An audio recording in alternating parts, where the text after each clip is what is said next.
Hey guys, welcome to another night in the shop. My name's Fred.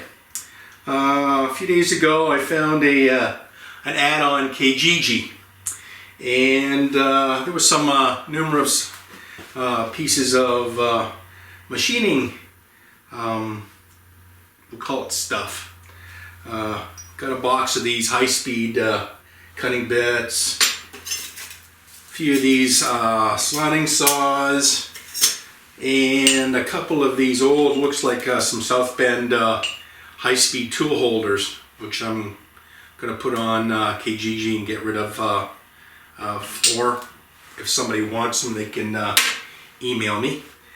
And I got a nice little stair depth gauge. Pretty cool. Get a close up on that.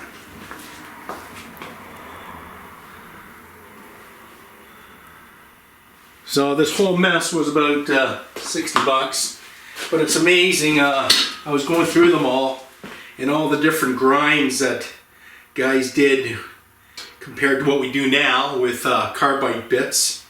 I was amazed. I remember in school all we did was cut a few 60 degree or 30 degree on each side for threading and basic cutting, and then put little release in. But yeah, some guys, older fellows out there, this came from a retired machinist, and yeah, I was amazed at all the different cutting bits the guy made himself. And I got some carbide welded on or brazed on carbide cutters here, and a handful of reamers, which I can always use. All different sizes. I'll give you a close-up of all this. Here, give me a second.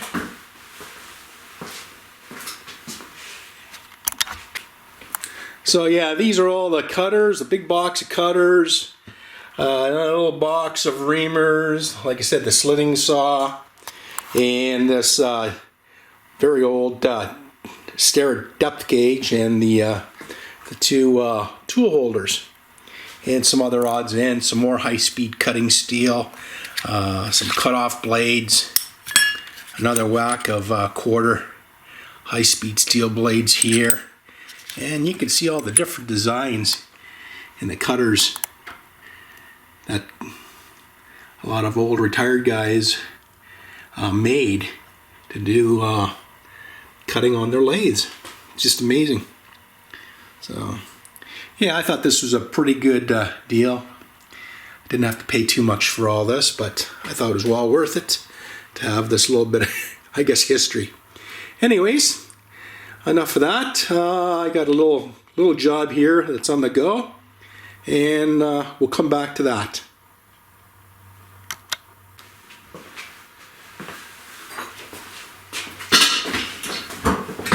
So the little job tonight is got this little bit of 3-inch aluminum and some ends I've already machined and machined off. And what I'm going to do is make one of those little anti-spill oil cups. Because a couple days ago I was doing just a little bit of cleanup. I took the air nozzle and started blowing things up, and yeah, sure as hell, freaking oil cup spilled over. Not once, but twice. The one on my mill spilled over, and the one on my lathe spilled over. I was just coming thoroughly pissed.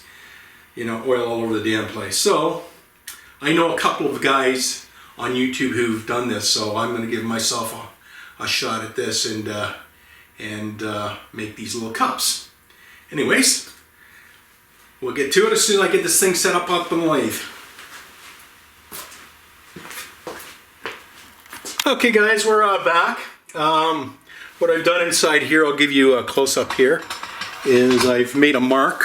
I guess unhinge this camera here, where my stop point is for my single point threading, right there. I'll just point to it right there.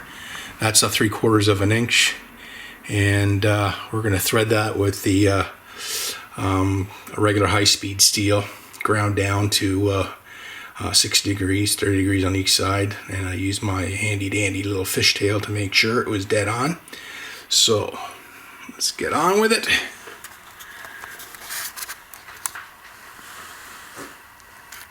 Okay, so we're going to do the first pass. I've got the set for 20 threads per inch. I'm going to have the spindle speed at about 60 RPM, really slow. Using my little WD-40 on here. And let's get to it.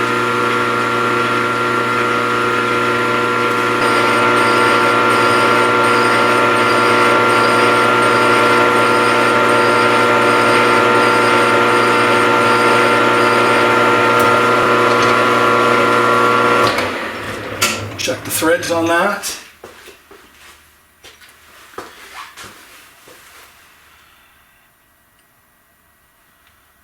Yeah, and we're good. 20 threads per inch. All right. Let's give her a little bit of, set this up tiles to 0.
I'll set up the camera so you can get a angle view on where I'm doing all the cutting.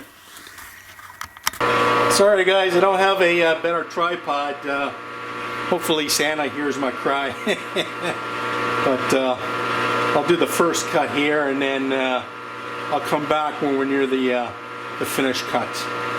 And then we'll do the spring cut, and that'll be it. And then we'll start on the bases.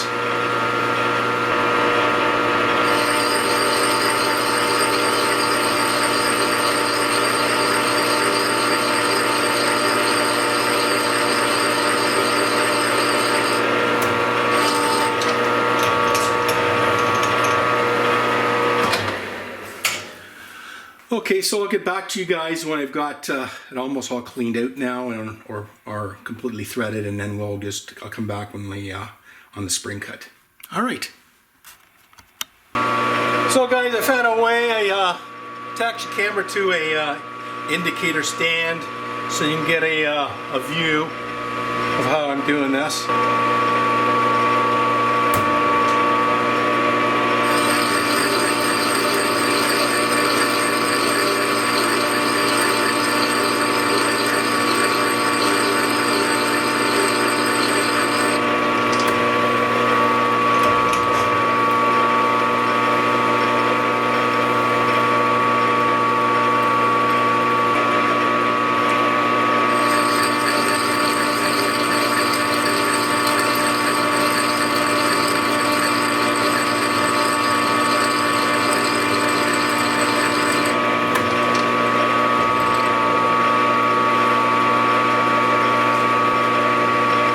And this will be our final cut here.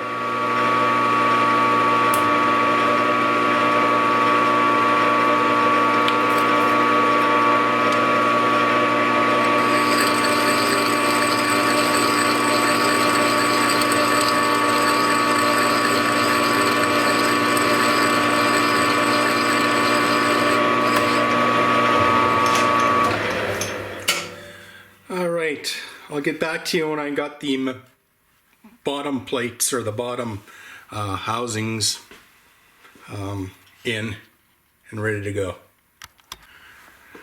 Okay, we got the bottom base mounted. I gotta go in 3/4 of an inch. I've got my tool bit. I'm just gonna put a mark on there exactly where I have to stop, and we'll start machining.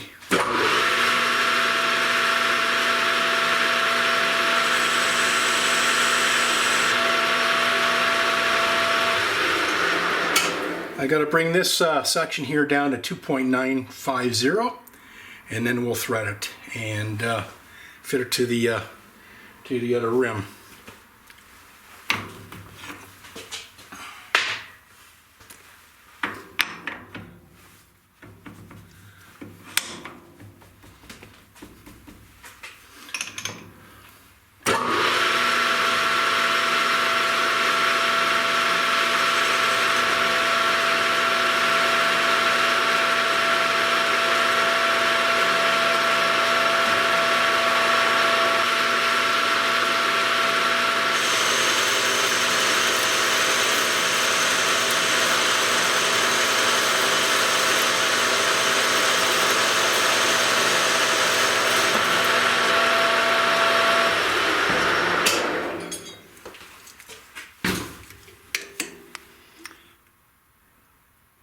Right on. There we go. 294.5. All right, let me get set up for the threading tool, and we'll come back.